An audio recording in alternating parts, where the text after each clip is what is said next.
Halo semuanya, perkenalkan nama saya Eko Prastio dengan NIM 2402110050.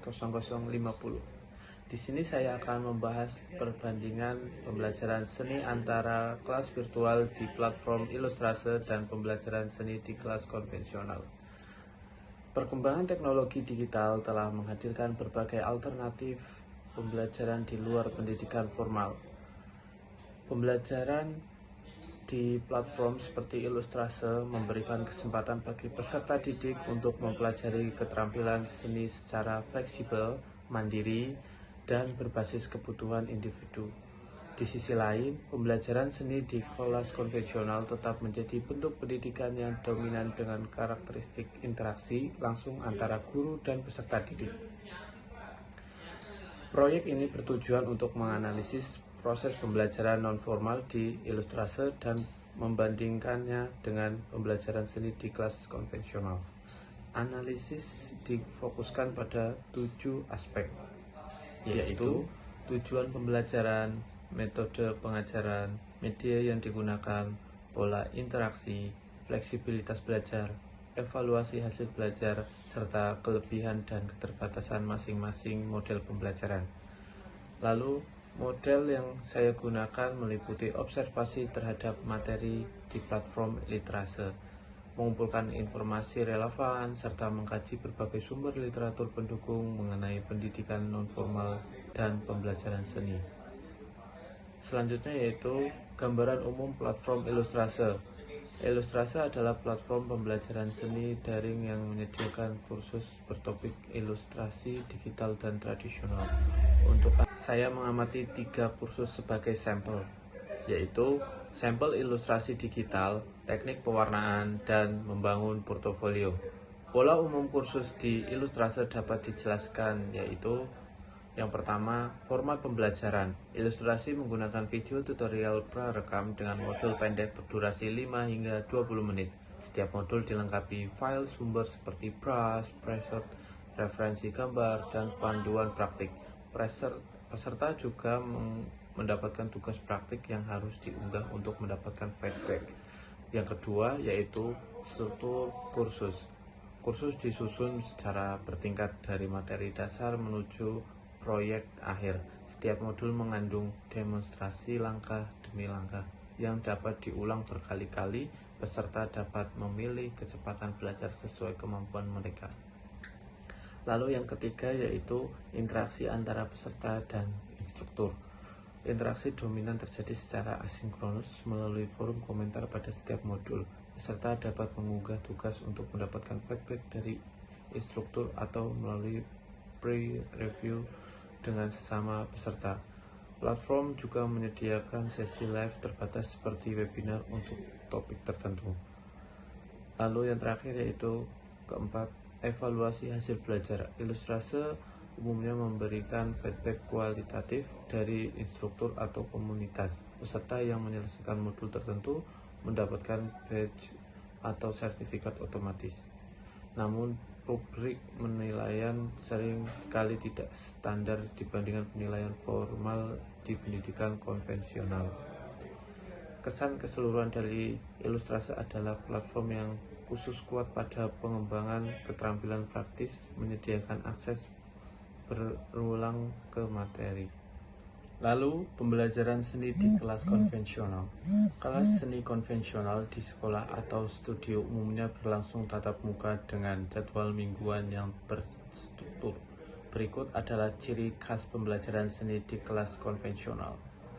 Yang pertama yaitu tujuan pembelajaran kelas konvensional menyeimbangkan penguasaan keterampilan teknis, pemahaman teori seni, dan pengembangan proses kreatif dalam kerangka kurikulum formal. Tujuan bukan hanya menghasilkan karya, tetapi juga membentuk pemahaman konseptual dan estetika jangka panjang. Ya, lalu kedua, metode pengerjaan. Guru atau dosen melakukan demonstrasi langsung di depan kelas, memberikan latihan praktek di studio, dan mengadakan kritik karya atau studio R3. Ketiga, media yang digunakan. Media dominan adalah media fisik seperti cat, kanvas, kertas, dan alat tradisional. Beberapa program seni modern mengintegrasikan perangkat digital, tetapi pengalaman dengan material fisik tetap menjadi inti pembelajaran. Keempat, pola interaksi. Interaksi bersifat sinkron dan intens. Guru memberikan umpan balik real time saat peserta sedang praktik. Diskusi antara siswa terjadi secara langsung dan monitoring. Personal membantu perkembangan teknik monitoring dan konsep kreatif masing-masing peserta. Lalu kelima, evaluasi hasil belajar. Penilaian dilakukan secara formatif melalui bimbingan dan keberlanjutan dan sumatif melalui pameran, portofolio akhir, atau ujian praktek. Rubrik penilaian formal digunakan untuk menilai kompetensi teknis, kreatif, dan proses kerja. Selanjutnya yaitu analisis perbandingan kedua model pembelajaran. Sekarang saya akan membandingkan kedua model pembelajaran berdasarkan 7 aspek yang telah ditentukan. Aspek pertama yaitu tujuan pembelajaran. Ilustrase berorientasi pada keterampilan praktis dan kesiapan portofolio. Fokusnya adalah outcome project, yaitu peserta mampu menghasilkan karya yang siap dipamerkan atau digunakan untuk keperluan profesional. Lalu, kelas konvensional menyumbangkan keterampilan praktis teori seni dan perkembangan estetika jangka panjang. Tujuannya lebih holistik, mencakup aspek kognitif, psikomotorik, dan afektif. Aspek kedua yaitu metode pengajaran. Ilustrase menggunakan tutorial asinkron, demonstrasi berulang yang dapat diulang berkali-kali, dan praktik mandiri dengan kecepatan sesuai peserta. Kelas konvensional menggunakan demonstrasi sinkron langsung, tugas praktek dan bimbingan guru, dan kritik karya interaktif yang melibatkan diskusi antar siswa. Lalu aspek ketiga yaitu media yang digunakan. Ilustrasi mengandalkan video, file digital, dan software seperti Procreative atau Photoshop. Peserta belajar dengan perangkat digital dan material yang mereka punya sendiri. Kelas konvensional menggunakan media fisik dominan seperti cat, kanvas, kertas, dan alat tradisional. Lalu aspek keempat, pola interaksi. Ilustrasi memiliki interaksi dominan asinkron melalui komentar dan forum. Keterbatasan utama adalah minimnya monitoring real time dan umpan balik langsung. Lalu kelas konvensional memiliki interaksi sinkron yang intens. Guru memberikan umpan balik langsung saat peserta sedang praktik. Diskusi antar siswa terjadi secara tatap muka, dan monitoring profesional membantu pengembangan teknik masing-masing peserta. Lalu aspek 5, fleksibilitas belajar. Ilustrasi sangat fleksibel dan waktu dan kecepatan belajar. Peserta dapat belajar kapan saja 24/7 dan menyesuaikan tempo sesuai kemampuan. Ini cocok bagi pekerja atau pelajar mandiri yang memiliki jadwal terbatas. Lalu, kelas konvensional memiliki jadwal tetap dan membutuhkan kehadiran fisik. Struktur lebih terikat waktu sehingga kurang fleksibel tetapi lebih terorganisir. Aspek keenam, evaluasi hasil belajar. Ilustrasi memberikan feedback kualitatif, badge atau sertifikat otomatis. Rubrik penilaian seringkali kurang standar dan validasi asesmen keterampilan motorik terbatas karena tidak ada observasi langsung. Sedangkan kelas konvensional menggunakan rubrik penilaian formal, pameran atau ujian praktek, dan asesmen keterampilan motorik yang lebih valid karena guru dapat mengamati langsung teknik peserta. Lalu selanjutnya aspek 7, personalisasi dan adaptasi. Ilustrasi memungkinkan personalisasi tinggi karena peserta memilih modul dan kecepatan belajar sendiri. Namun adaptasi terhadap kebutuhan individual terbatas karena feedback tidak selalu personal. Sedangkan kelas konvensional memberikan monitoring personal yang lebih adaptif terhadap kebutuhan masing-masing peserta, tetapi personalisasi terbatas oleh resiko guru murid dan jadwal tetap. Secara keseluruhan, ilustrasi unggul dan aksesibilitas, fleksibilitas waktu, dan pembentukan portofolio digital. Kelas konvensional unggul dalam pembinaan teknik monitoring langsung, dan pembentukan proses kreatif melalui interaksi sosial. Lalu selanjutnya yaitu keterbatasan masing-masing model.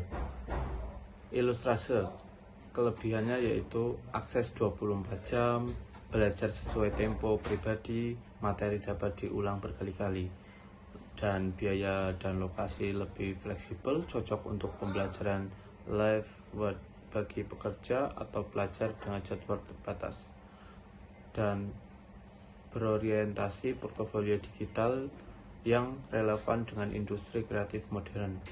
Lalu ilustrase, keterbatasannya yaitu kurang umpan balik real time dan koreksi teknik motorik yang presisi, serta potensi rendahnya motivasi dan disiplin mandiri karena tidak ada struktur jadwal tetap. Lalu keterbatasan fasilitas praktek fisik dan bahan tradisional yang tersedia di studio. Lalu selanjutnya yaitu kelas konvensional. Kelebihannya yaitu feedback langsung dan koreksi teknik serta gestur secara real time. Interaksi sosial yang memperkaya ide inspiratif dan kolaborasi kreatif. Evaluasi formal dengan rubrik standar dan monitoring intensif dari guru berpengalaman. Ruang studio menyediakan pengalaman materi dan alat yang lengkap dan standar. Lalu rekomendasi. Pertama, untuk pendidik dan sekolah, gunakan pendekatan blended. Masukkan modul video singkat dari platform seperti Ilustrase sebagai pengayaan materi. Maksimalkan waktu tatap muka untuk praktik intensif, kritik karya, dan monitoring personal. Integrasikan rubrik penilaian digital agar evaluasi konsisten antara pembelajaran daring dan tatap muka. Kedua, untuk platform Ilustrase, tambahkan fitur feedback terstruktur dengan rubrik penilaiannya yang jelas. Sediakan sesi monitoring sinkron berkala seperti kelas live terbatas. Develop modul latihan untuk keterampilan motorik nyata yang dapat diadaptasi ke media fisik, misalnya latihan gestur tangan atau teknik pewarnaan tradisional.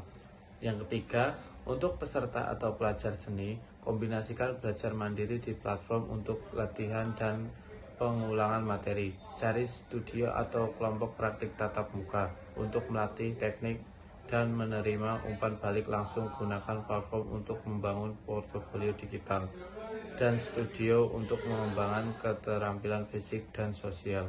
Keempat, untuk kebijakan pendidikan, pemerintah dan institusi pendidikan dapat mendukung integrasi platform daring dalam kurikulum formal dengan menyediakan infrastruktur digital, pelatihan guru, dan standar penilaian yang konsisten. Mungkin cukup sekian dari saya. Bila ada tutur kata yang kurang berkenan, saya mohon maaf.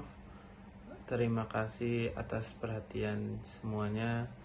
Wabillahi taufiq wal hidayah. Wassalamualaikum warahmatullahi wabarakatuh.